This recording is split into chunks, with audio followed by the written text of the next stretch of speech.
یعنی اس کی فیس دینی ہوتی ہے. تو اس کے لیے انہوں نے ایک فنڈ ریزنگ مہم بھی شروع یعنی انہوں نے احتیاط جمع کرنے کی مہم بھی شروع کر دی ہے ریپبلکن پارٹی نے کہ وہ ریکاؤنٹنگ کے اخراجات اس کے لیے ادا کیے جائیں. تو یعنی اس سینس میں لیکن ایک اور بات بھی کہ تاریخ یہ بتاتی ہے کہ امریکہ میں آج تک ریکاؤنٹنگ سے نتائج بدلے نہیں ہیں. جب بھی ریکاؤنٹنگ ہوئی آپ کو یاد ہوگا 2016 میں ہیلری کلنٹن نے وسکانسن اور مشیگن میں ریکاؤنٹنگ کروائی تھی لیکن اس کا کوئی نتیجہ اس سے نتائج تبدیل نہیں ہوئے. تو نتائج تو یعنی بظاہر تو ایسا لگتا ہے کہ نتائج تبدیل نہیں ہوں گے اور نتائج یہی رہیں گے اور جو بائیڈن صاحب جو ہیں وہ وہی نئے امریکی صدر ہوں گے.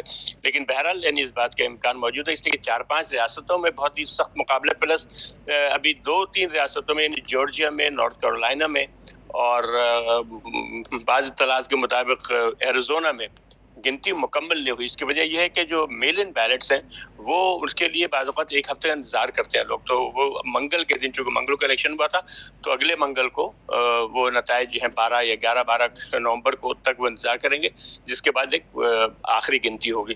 تو اور جس طرح سے اس دفعہ ووٹ ڈالے گئے ہیں میل ان سے لوگوں کا خیال ہے شاید چند ہزار بیلٹس اور آ جائیں اور فرق چونکہ اتنا کم ہے بعض جگہوں کے اوپر کہ نتائج میں تبدیلی ہو سکتی ہے. لیکن ایک اہم بات یہ ہے کہ اس دفعہ کا ٹرینڈ یہ رہا ہے کہ میل ان بیلٹ جو ہے وہ 80% کے قریب ہے، 80% قریب میل ان بیلٹ جو بائیڈن کے حق میں تھے. تو خیال یہی کہ جو بیلٹ آئیں گے وہ ان کے حق میں ہوں گے، اس لیے شاید نتیجے میں تبدیلی نہ آئے. اچھا یہ مجھے بتائیے مسعود صاحب کہ جس طرح ابھی ہم نے پہلا اسٹیٹمنٹ سنا جو بائیڈن کا اور اس میں وہ یہ کہتے ہوئے نظر آ رہے ہیں کہ جی جو کچھ امریکہ میں ڈونلڈ ٹرمپ کی دور صدارت میں ہوا، جس طرح سے شدت پسندی کو فروغ ملا، جس طرح سے نسل پرستانہ چیزیں جو ہیں وہ مزید ان میں اضافہ ہوا ہے، ان تمام تر چیزوں کا وہ خاتمہ کرنے کا اندیا دیتے نظر آتے ہیں. وہ یہ کہتے ہیں کہ امریکہ اب متحد کرنے کی پالیسی پر چلے گا اور امریکہ میں نہ صرف یہ کہ تارکین وطن کے مسائل حل ہوں گے بلکہ جو نسل پرستی کا ایک رجحان پروان چڑھتا چلا جا رہا ہے اس کو بھی ختم کیا جائے گا. ان تمام تر چیزوں کو کیا محض انیشیل اسٹیٹمنٹ کے طور پر، جذباتی طور پر دیکھنا چاہیے یا واقعی جو بائیڈن کے منشور میں کچھ اس طرح کی پالیسیز موجود ہیں کہ جو ہم دیکھیں گے کہ امریکہ واقعی اب تبدیل ہو رہا ہے؟ نہیں، اس سلسلے میں واشنگٹن پوسٹ کی آج کی خبر ہے اور ان کے اندرونی حلقوں کے سے جو خبر آئی ہے جو بائیڈن صاحب نے ایک قانون دانوں کی اپنے کمیٹی بنائی ہے جو ان تمام جو آپ کو یاد ہوگا کہ صدر ٹرمپ نے بہت سارے ایگزیکٹو آرڈرز صدارتی حکم جس سے کہتے ہیں وہ جاری کیے تھے. مثلا مسلم بین تھا اس کے اندر، اس کے علاوہ جو میکسیکن جو ہسپانوی بچے جو کم عمری میں امریکہ آ گئے تھے اور اب وہ بڑے ہو گئے ہیں، اب ان کا کوئی لیگل اسٹیٹس نہیں، جنہیں وہ ڈریمرز کہتے ہیں یعنی جسے کہتے ہیں جو خواب آنکھوں میں سجائے آئے تھے اپنے باپ کی گود میں. بعض بچے ایسے بھی تھے جو اس وقت انفینٹس ہیں، 2-2.5 سال کے بچے تھے جو امریکہ آ گئے تھے. اب ان کا اسٹیٹس کیا ہوگا؟ ان کے والدین کو تو ڈیپورٹ کر دیا گیا. تو اس کے لیے ڈریمر پروگرام تھا تو انہوں نے کہا کہ ڈریمر قومی کو لیگل یعنی جیسے قانونی اسٹیٹس دینے کے لیے وہ حکم پاس کریں گے. اس کے علاوہ پیرس ایگریمنٹ جو تھا انوائرمنٹ کا جس سے صدر ٹرمپ نے امریکہ کو نکال لیا تھا، انہوں نے کہا کہ ہم اس کو واپس بحال کریں گے. اور اسی طرح کے 2-3 یعنی جو وعدے انہوں نے کیے تھے صدر جو بائیڈن صاحب نے اپنی انتخابی مہم کے دوران انہوں نے ایک کمیٹی بنائی ہے جو ان تمام جو ان کے خیال میں صدر ٹرمپ کے وہ تقسیم کرنے والے قوانین تھے ان کو منسوخ کریں گے. اور اچھی بات ہے کہ چونکہ وہ قوانین جو تھے وہ کانگریس سے پاس نہیں ہوئے تھے اس لیے ان کی تنسیخ کے لیے بھی ایک تنسیخی آرڈیننس کافی ہوگا. یعنی چونکہ آرڈیننس ہے تو آرڈیننس کے جواب میں اس کو ایک جوابی تنسیخی آرڈیننس جاری ہو جائے گا. اس لیے ان کو کسی بھی قسم کی پارلیمانی کوشش کی ضرورت نہیں ہے اور ان چیزوں کو اس کے لیے ان کو کانگریس میں جانے کی ضرورت نہیں ہوگی بلکہ حلف اٹھاتے ہی 20 جنوری کو جو حلف اٹھائیں گے اس کے فوراً ہی بعد وجہ ایک تنسیخی آرڈیننس جاری کر کے ان تمام جسے کہتے ہیں کو خط تنسیخ پھیر دیا جائے گا ان تمام قوانین پر جو ان کے خیال میں منصفانہ نہیں تھے. اچھا یہ بتائیے مسعود صاحب کہ اب فی الحال تو جو انتخابی نتائج سامنے آ رہے ہیں گو کہ ٹرمپ ان کو چیلنج کر رہے ہیں لیکن پھر بھی جو ہمیں جو بائیڈن ہیں وہ نومنتخب صدر کے طور پر دیکھے جا رہے ہیں، 46ویں صدر کے طور پر دیکھے جا رہے ہیں. کملا ہیرس پہلی مرتبہ امریکی تاریخ میں کوئی خاتون جو ہے وہ نائب صدر کے عہدے پر پہنچی ہے. تو ان تمام تر چیزوں کے بعد اب جب 20 جنوری تک کا وقفہ درمیان میں آئے گا، ان دنوں میں کیا صورتحال رہے گی؟ یہ ٹرانزیشن پیریڈ میں کیا مصروفیات رہیں گی ڈونلڈ ٹرمپ کی بھی، جو بائیڈن کی بھی؟ اور ساتھ ساتھ مجھے تھوڑا سا یہ بتا دیجئے کہ الیکشن جیت جانے والا جو امیدوار ہوتا ہے جس طرح اس وقت جو بائیڈن کو دیکھا جا رہا ہے اس کی کیا پرائیورٹیز ہوتی ہیں، کن چیزوں کو فوکس کیا جاتا ہے؟ دیکھیے روایت تو یہ ہے کہ عام طور سے الیکشن کے بعد ایک ہفتے کے بعد جب فیصلہ ہو جاتا ہے الیکشن کا، ایک ہفتے کے بعد عام طور سے صدر جو ہے وہ نو منتخب صدر کو وائٹ ہاؤس میں مدعو کرتا ہے.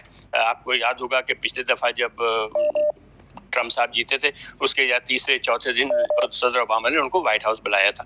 تو عام طور سے وہ عبوری جو ٹرانزیشنل فیز ہوتا ہے اس کی تشکیل کے لیے ہوتا ہے. ابھی کیسے جو ہے یہ معاملہ تقسیم عبور کس طرح یہ عبوری مراحل مسئلے کو حل کیا جائے.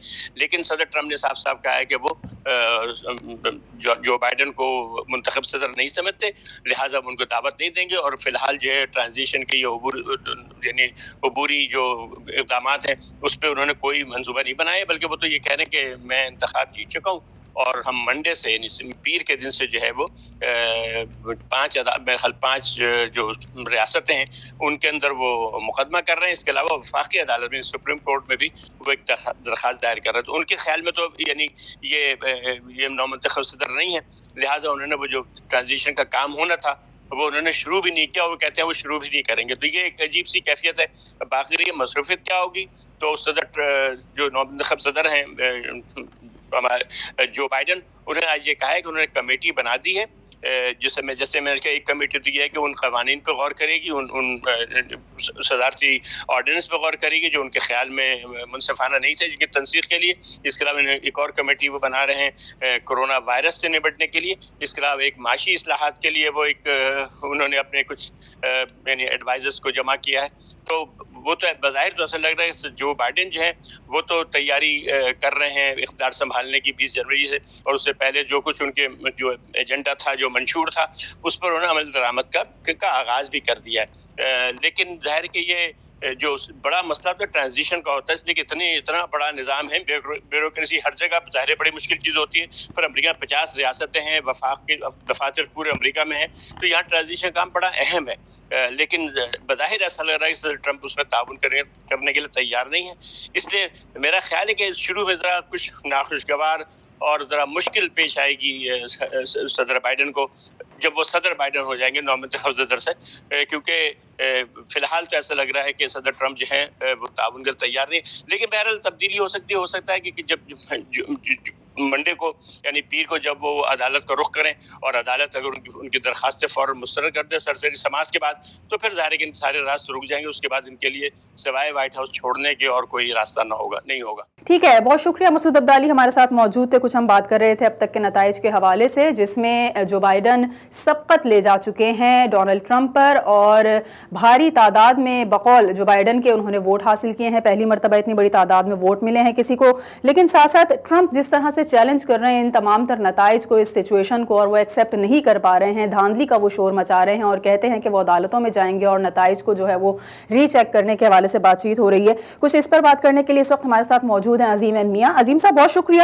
سر، جس طرح بات ہو رہی ہے ڈونلڈ ٹرمپ کی جانب سے انتخابات کو چیلنج کرنے کے حوالے سے، تو صدارتی انتخاب 2020 کے نتائج میں آپ کیا سمجھتے ہیں؟ کیا واقعی کسی قسم کی دھاندلی کا کوئی امکان ہے؟ کیا وہاں پر دھاندلی ممکن ہے؟ امریکی جو انتخابی نظام ہے اس میں کسی قسم کی لوگوں کے ساتھ زیادتی ہو سکتی ہے؟ کوئی دھوکہ دہی کا یہاں پر سسٹم ہے، یا یہ محض صرف اور صرف ایشیائی ممالک میں موجود ہے؟ امریکہ میں جو ہے کوئی وفاقی الیکشن کمیشن یا صوبائی الیکشن کمیشن وغیرہ نہیں ہوتا. یہاں کا نظام مختلف ہے. ہر ریاست جو ہے وہ اپنے ہاں انتخابات کرانے اور بیلٹ پیپر ایشو کرنے، بیلٹ پیپر کی کاؤنٹنگ کرنے اور اس کے فیصلے کو، گنتی کو مکمل کر کے اس کے فیصلے کو جو ہے اس کا اعلان کرنا جو ہے، یہ یہاں ہر ریاست کی اپنی اپنی ذمہ داری اور اپنا اپنا اختیار ہے. اور اس سلسلے میں مختلف ریاستوں میں مختلف قوانین وضع کیے ہوئے ہیں، مختلف ضابطے ہیں. ان ضابطوں کی پابندی کی جاتی ہے. یہ نہیں ہے کہ ایک جیسے ضابطے پورے ملک میں ہوں اور اس کی پابندی کی جائے، ایسا نہیں ہوتا. ہر ریاست کا اپنا اپنا مطلب ہے کہ سیٹ اپ ہے، اپنا اپنا نظام ہے، اپنے اپنے قوانین ہیں، اپنے اپنے ضوابط ہیں. اس کے حساب سے جو ہے وہ رزلٹ مطلب ہے کہ دیا جاتا ہے. تو یہ جب صورت ہو تو جب تک اسٹیٹس جو ہیں، جن کو ریاستیں جنہیں ہم اسٹیٹس کہتے ہیں، اسٹیٹس کے فیصلے نہ آئیں تو کس طرح سے پھر یہ فیصلہ طے ہوگا کہ کس نے کتنے ووٹ لیے اور کون صدر منتخب ہوا اور کون شکست کھا گیا. تو یہ ہر ریاست اپنا اعلان کرتی ہے اپنے یہاں کے ووٹ جو ہیں دونوں امیدواروں کے ووٹوں کی تعداد بتاتی ہے اور اس کے بعد میں وہ کہتی ہے کہ کون جیتا وہ ان کے یہاں ہے. تو یہ کوئی اس کو کہیں سینٹرلائز کر کے کوئی ایسا ادارہ نہیں ہے جو یہ کہے کہ جناب اس اسٹیٹ سے اتنے ملے، اس سے اتنے ملے. یہ میڈیا خود والنٹری کرتا ہے، لیکن یہ ہے کہ ہر ریاست اپنے ووٹ، اپنا نظام، اپنی گنتی دیتی ہے، اپنے قواعد کے مطابق گنتی کرتی ہے. بیلٹ پیپر بھی اپنے قواعد کے تحت بناتی ہے. اچھا، اگر ڈونلڈ ٹرمپ کی جانب سے جس طرح سے یہ بات کی جاتی ہے کہ جی وہ نہیں تسلیم کر پا رہے ہیں اپنی شکست کو، اور اگر وہ تسلیم کر لیتے ہیں اور وہ اون کر لیتے ہیں کہ ٹھیک ہے کہ وہ ہار چکے ہیں اور نہیں جو ان کی ریکوائرمنٹس تھی ووٹ کی وہ حاصل کر سکے ہیں، تو کیا آپ کو لگتا ہے کہ وہ چیلنج کریں گے اس فیصلے کو، عدالت میں لے کر جائیں گے اس فیصلے کو؟ کتنا وقت لگ سکتا ہے عدالت کی جانب سے ڈیسیژن سامنے آنے میں؟ اس حوالے سے وہ کیا فیصلہ دے گی اور اس میں مزید کتنا وقت درکار ہوگا؟ دیکھیے، عدالت کے لیے قانوناً تو کوئی وہ نہیں ہے، قانوناً یہ تو کوئی وہ نہیں ہے کہ اتنے دنوں میں وہ لازماً فیصلہ کرے. لیکن یہ ہے کہ پہلی بات کہ آلریڈی جو ہے بائیڈن نے مختلف جو ریاستیں ہیں ان کی سپریم جو عدالتیں ہیں اس میں شکایات درج کرائی ہیں، پٹیشنیں دی ہیں، اعتراضات اٹھائے ہیں، یہ سارا کام کیا، جس کا مطلب یہ ہے کہ وہ فیصلے کو نہیں مانتے. اب اس کے بعد یہ ہے کہ کتنے دنوں میں عدالتیں کریں گی، یہ ہر ریاست کی سپریم کورٹ پہلے فیصلہ کرے گی کہ بھئی کون جیتا ہوا ہے، کون ہارا ہوا ہے، اور اس کے لیے جو ہے وہ سارے ریکارڈ کو نظر میں ڈالے گی. عام طور سے جو ہے، اور پھر یہ ہے کہ وہ یہ دیکھے گی کہ جو اعتراضات اس میں شکایات میں اٹھائے گئے ہیں وہ اعتراضات جائز ہیں یا ناجائز ہیں، اور اس کی بنیاد پر وہ فیصلہ دے گی. لیکن عموماً جو ابھی تک دیکھا گیا ہے کہ صدارتی تنازعات، الیکشن کے جو تنازعات وغیرہ ہوتے ہیں ان کا فیصلہ جلدی کر دیا جاتا ہے. ایک آدھ ہفتے کے اندر ساری صورتحال جو ہے ایک ہفتے کے اندر واضح ہو جائے گی کہ اگر یہ ساری پٹیشنیں جو داخل کی گئی ہیں مختلف عدالتوں میں ان کا کیا بنا، فیصلہ کیا ہوا، اور جیتا ہوا امیدوار کون ہے، بائیڈن ہے یا ٹرمپ ہے. ٹھیک ہے، بہت شکریہ. عظیم اہمیہ ہمارے ساتھ موجود تھے اور ہم کچھ بات کر رہے تھے امریکی انتخابات کے بعد کی صورتحال کے حوالے سے کہ کیوں نتائج جو ہیں ہمیں تاخیر کا شکار نظر آ رہے ہیں اور کب تک ڈیسیژن سامنے آ سکتے ہیں. اس پر کچھ بات چیت کی. افغانستان میں امن کی کوششوں کے حوالے سے کچھ ہم بات چیت کریں گے، حالیہ دہشت گردی کے واقعات کو ڈسکس کریں گے اور کیوں کر حالات معمول پر آنے میں تاحال ناکام ہیں، اس کا جواب جاننا چاہیں گے. ہمارے ساتھ موجود ہوں گے افغانستان سے بیورو چیف بصیر ہوتک. ان سے گفتگو کا آغاز کریں گے لیکن ایک بریک کے بعد.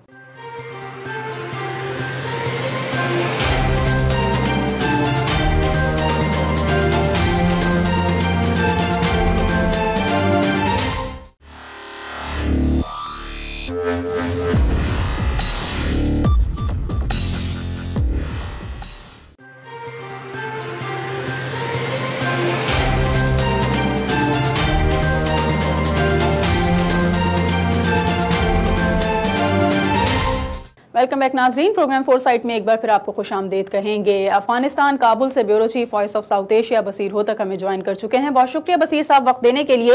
افغانستان میں امن کی متعدد کوششوں کے باوجود آخر کیوں کر افغان سرزمین پر امن بحال نہیں ہو پا رہا ہے، اور کیوں ہم یہ دیکھتے ہیں کہ ایک کے بعد دوسرا دہشت گردی کا یا بدامنی کا واقعہ رونما ہو جاتا ہے؟ دیکھیں، طالبان امریکہ کے درمیان دوحہ معاہدے میں اس بات کا ذکر کیا گیا ہے کہ 5000 طالب قیدیوں کی رہائی کے فوراً بعد بین الافغانی مذاکرات شروع ہونے تھے. 5000 قیدی امریکی مداخلت کے بعد ہی افغان حکومت نے رہا کر دیے، اور آج قریباً 50 دن ہونے کو ہیں کہ دوحہ میں بین الافغانی مذاکرات جاری ہیں. تاہم بدقسمتی سے اطلاعات یہی ہے کہ اب تک طالبان اور افغان حکومت کے مندوبین کے درمیان مذاکرات کے ایجنڈے پر ہی مفاہمت پیدا نہیں ہوئی ہے. دوسری جانب سردی کے موسم کے شروع ہونے کے ساتھ ساتھ جنگوں میں بھی اضافہ دیکھنے میں آ رہا ہے. مذاکرات میں پیش رفت نہ ہونے کی دو بڑی دلیل ہیں. ایک یہ کہ طالبان مزاحمت کاروں کا اصرار ہے کہ یہ بین الافغانی مذاکرات طالبان امریکہ ڈیل کے نتیجے میں کیے جانے والے معاہدے کے شامل شقوں کی ترتیب سے کیے جانے چاہیے، جبکہ افغان حکومت کا کہنا ہے کہ یہ مذاکرات دین اسلام و شریعت کے اصولوں پر ہونے چاہیے. دوسرا یہ کہ افغان حکومت کا اصرار ہے کہ مذاکرات کے شروع ہونے پر طالبان کو جنگ بندی کا اعلان کر دینا چاہیے. تاہم طالبان مذاکرات کے ساتھ ساتھ جنگ جاری رکھنے پر زور دے رہے ہیں۔ اگرچہ پہلے طالبان مزاحمت کار افغان حکومت کے نام پر مذاکراتی مندوبین سے ملنے تک سے بھی انکاری تھے، تاہم اب وہ ایک میز پر ان سے گفتگو کرنے کے لیے بیٹھنے پر رضامند ہو چکے ہیں، لیکن مذاکرات میں کسی قسم کی پیش رفت نہیں ہو سکی ہے۔ یہ بھی بتاتے چلیں کہ طالبان اور افغان رہنماؤں کے درمیان بین الاقوامی مذاکرات کی کامیابی کے لیے قطر کی حکومت کی جانب سے شمولیت اور امریکی ایلچی برائے افغان مصالحت ڈاکٹر زلمے خلیلزاد کی جانب سے بھی شمولیت کی خواہش کو دونوں فریقین کی جانب سے مسترد کی جا چکی ہے۔ سردست حقیقت یہی ہے کہ مذاکرات میں کسی قسم کی پیش رفت نہیں ہو رہی ہے اور دوسری جانب افغانستان میں جنگ کا محاذ گرم ہے۔ ہلمند اور کندھار میں جنگوں سے سینکڑوں افراد جان باک ہو چکے ہیں اور ہزاروں کی تعداد میں عام شہری اپنے گھر بار ترک کر کے پرامن علاقوں کی جانب منتقل ہو چکے ہیں۔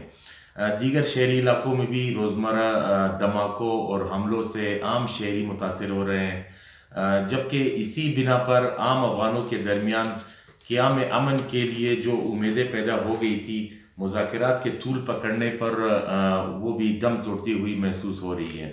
کچھ اس طرح کی ڈسکشنز بھی سامنے آ رہی ہیں کہ جو رواں سال ایک معاہدہ طے پایا تھا قطر میں افغان طالبان اور امریکی حکومت کے درمیان، اس کے بارے میں یہ کہا جاتا ہے کہ یہ یقین دہانی کروا دی گئی تھی کہ اب ان کی صفوں میں کوئی دہشت گرد موجود نہیں ہے اور نہ ہی وہ کسی ایسی کارروائی کا حصہ بنیں گے جو دہشت گردی میں شمار ہوگی۔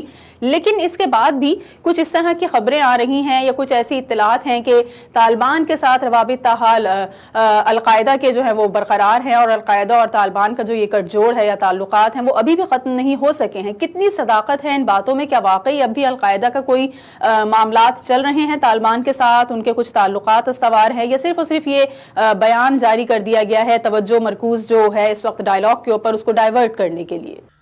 قریباً 20 سالوں سے امریکی اور نیٹو افواج افغانستان میں موجود ہیں، جس کا اصل ہدف القاعدہ کا خاتمہ رہا ہے۔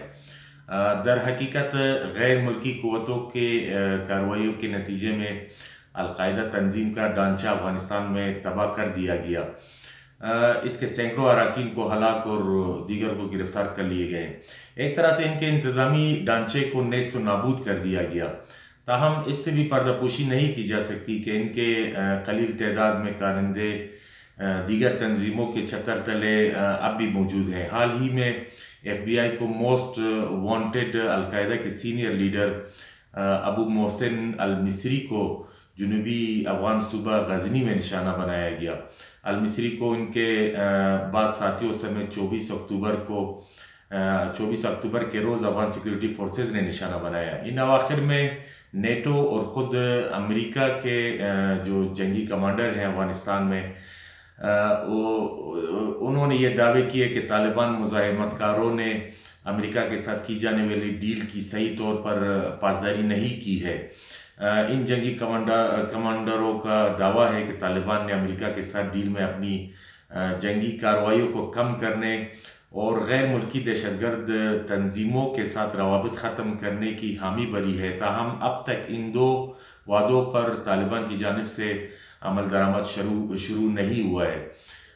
نیٹو اور خود امریکی جنگی کمانڈروں نے طالبان مزاحمت کاروں کو امن ڈیل کے تحت کیے جانے والے وعدے پورے کرنے کی سفارش بھی کی ہے، تاہم انہوں نے اس بات کا اظہار نہیں کیا ہے کہ اگر طالبان مزاحمت کاروں کی جانب سے ان وعدوں کی تکمیل نہ کی گئی تو ان کا رد عمل کیا ہوگا۔ اگرچہ اس بابت طالبان مزاحمت کاروں کی جانب سے اب تک کسی قسم کے رد عمل کا اظہار نہیں کیا گیا ہے، تاہم اسی طرز کی ایک report special inspector general for Afghanistan reconstruction یا سیگار نے بھی شائع کی ہے، جس میں بتایا گیا ہے کہ طالبان امریکہ ڈیل کے بعد سے افغانستان میں حملوں میں 50% اضافہ دیکھنے میں آیا ہے۔ سیگار کے تازہ رپورٹ کے مطابق جولائی سے ستمبر کے مہینوں تک کے 3 مہینوں کے دوران مختلف حملوں میں اب تک 2600 افغان شہری جان باک یا زخمی ہو چکے ہیں، جو کہ امن معاہدے کی کلی خلاف ورزی ہے۔ سیگا نے ان حملوں میں 42% کارروائیوں کی ذمہ داری طالبان مزاحمت کاروں پر ڈال دی ہے، باوجود اس کے کہ طالبان کی جانب سے اب تک اس بابت رد عمل کا اظہار نہیں کیا گیا ہے، تاہم ماضی میں وہ عام شہری ہلاکتوں کی ذمہ داری افغان سیکورٹی فورسز اور بین الاقوامی افواج پر ڈالتے رہے ہیں۔ پھر ہم یہ دیکھتے ہیں کہ اس وقت جو حالیہ وزٹس ہو رہے ہیں بھارت کے، اور یہ وزٹس جو ہیں وہ ایک ایسی شخصیات کے وزٹس ہیں جو خاصی بااثر شخصیات تصور کی جاتی ہیں، چاہے وہ انٹرا افغان ڈائلاگ کے حوالے سے ہو یا وہ افغانستان میں جو حکومت قائم ہے ان کے حوالے سے۔ تو کچھ ایسی شخصیات کے وزٹس یا ان کے دورے بھارت کے ایک ایسے موقع پر کہ جب اہم مذاکرات چل رہے ہیں، انٹرا افغان ڈائلاگ چل رہے ہیں اور افغانستان میں جو امن کی کوششیں بحال کرنے کی بات چیت کی جا رہی ہے وہ آخری مراحل میں ہے، تو اس وقت بھارت کے دوروں کا کیا مقصد ہے، کیوں کر یہ دورے کیے جا رہے ہیں، اور ان سے کیا خدشات ہیں کہ اگر یہ وزٹس اسی طرح تواتر سے چلتے رہے تو کیا افغانستان میں امن بحال نہیں ہو سکے گا؟ کیا اس کا تمام تر مقصد ہے؟ دیکھیں، امریکہ کے بعد بھارت نے افغان تعمیر نو میں سب سے زیادہ بڑھ چڑھ کر حصہ لیا ہے۔ بھارت موجودہ افغان حکومت کا حامی اور اس کے ساتھ اچھے تعلقات رکھتا ہے، چونکہ بھارت بھی دیگر ہمسایہ ممالک کی طرح افغان قیام امن میں دلچسپی لے رہا ہے، اس لیے بھی اس کے کردار کو نظر انداز نہیں کیا جا سکتا ہے۔ اگر آپ کو یاد ہو تو طالبان کے ساتھ ڈیل کرنے سے قبل امریکی ایلچی برائے افغان امن ڈاکٹر زلمے خلیلزاد نے بھی بھارت کے دورے کیے، اور غالب احتمال یہی ہے کہ انہوں نے اپنے دورے کے موقع پر افغان طالبان کے ساتھ ڈیل پر بھارتی رہنماؤں یا حکومتی جو عہدیدار ہے ان کا بھی اعتماد حاصل کیا ہوا ہوگا۔ بھارت یہ کبھی نہیں چاہے گا کہ افغانستان میں 90 کے دہائی کے طرز کے حالات پیدا ہوں اور کوئی دوسرا ہمسایہ ملک افغانستان کو ان کے خلاف سیاسی اور جنگی کارڈ کے طور پر استعمال کرے۔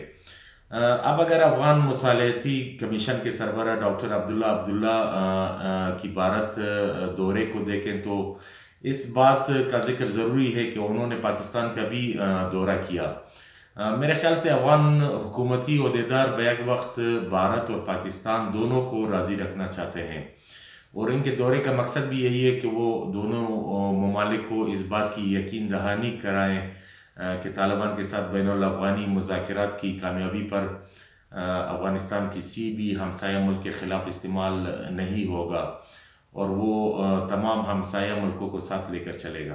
اچھا، مجھے تھوڑا یہ بتائیے کہ آخری واقعہ اگر ہم دیکھیں، یوں تو آئے روز کوئی نہ کوئی دہشت گردی کا یا بدامنی کا واقعہ ہوتا ہے، لیکن کابل یونیورسٹی میں جو ایک بڑا واقعہ ہوا جس کی ذمہ داری داعش نے بھی قبول کی ہے، اور جن باتوں کے پہلے سے خدشات ظاہر کیے جا رہے تھے ان میں ایک یہ بھی تھی کہ جب امریکی فورسز یا نیٹو فورسز افغانستان سے واپس جائیں گی تو یقیناً وہاں پر کوئی نہ کوئی ایک ایسا دہشت گرد گروپ یا کوئی ایک ایسا جنگجو گروپ شدت پکڑتا ہوا نظر آئے گا کہ جس کو ختم کرنے کے لیے 20 سال تک کوششیں جاری رہیں۔ تو کیا یہ خدشات کسی حد تک درست ثابت ہو رہے ہیں کہ داعش کی موجودگی افغان سرزمین پر اب مزید مضبوط ہو چکی ہے اور ایسے واقعات رونما ہو رہے ہیں کہ جس کو وہ باقاعدہ اون بھی کرتے ہیں، بڑے پیمانے پر جانی نقصان بھی ہوتا ہے اور کنٹرول نہیں ہو پا رہے ہیں حالات؟ کابل یونیورسٹی کے حالیہ واقعے نے افغان عوام کو شدید ذہنی کرب سے دوچار کیا۔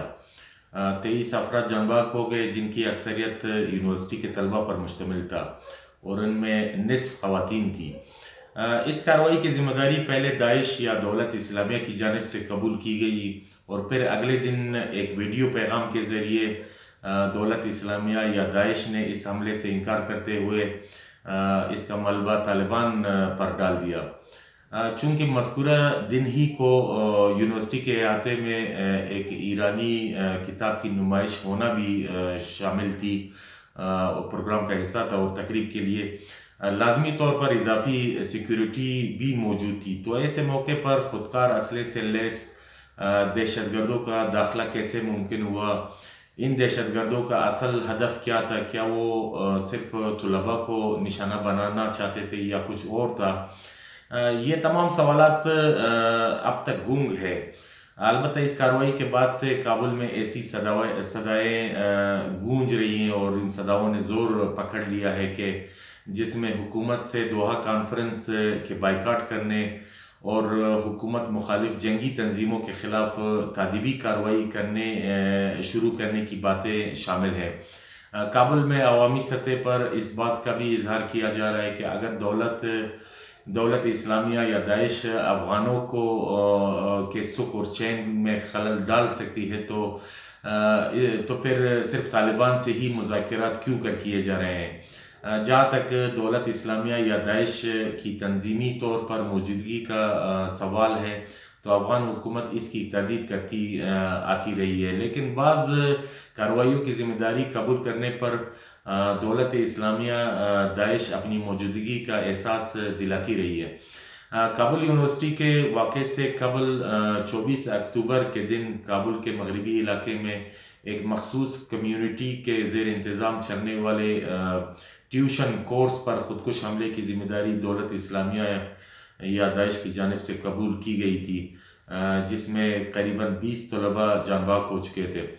اگر حقیقی طور پر دولت اسلامیہ یا داعش تنظیمی طور پر مضبوط ہے تو پھر لازمی طور پر نیٹو افواج کے انخلا کے بعد یہ تنظیم افغان حکومت کے لیے درد سر میں تبدیل ہو سکتی ہے. بہت شکریہ. بصیر ہوتک ہمارے ساتھ آج کے اس پروگرام میں موجود تھے اور کچھ ہم نے بات کی امریکی انتخابات 2020 کے حوالے سے، کچھ بات چیت ہوئی افغان سرزمین پر امن کی صورتحال کے حوالے سے اور مذاکراتی عمل جو کہ تقریباً 50 روز سے زائد اب اس کو گزر چکے ہیں لیکن انٹرا افغان ڈائلاگ کا کوئی نتیجہ سامنے نہیں آ سکا ہے. امریکی صدارتی انتخابی نتائج کے سرکاری اور حتمی نتائج بھی اب سے کچھ گھنٹوں میں سامنے آ جائیں گے اور چیز واضح ہو جائے گی کہ جو بائیڈن واقعی 46ویں صدر کے طور پر آئندہ صدارت کا منصب سنبھالیں گے یا پھر ٹرمپ عدالت میں اس کیس کو لے جا کر جو ہے وہ ان کی فتح کو شکست میں تبدیل کر دیں گے. یہ یقیناً آئندہ آنے والے وقت میں دیکھا جا سکے گا. آج کے اس پروگرام کے لیے فی الحال اتنا ہی. پروگرام ٹیم کے ساتھ سمیر نواز کو اجازت دیجیے. اللہ نگہبان.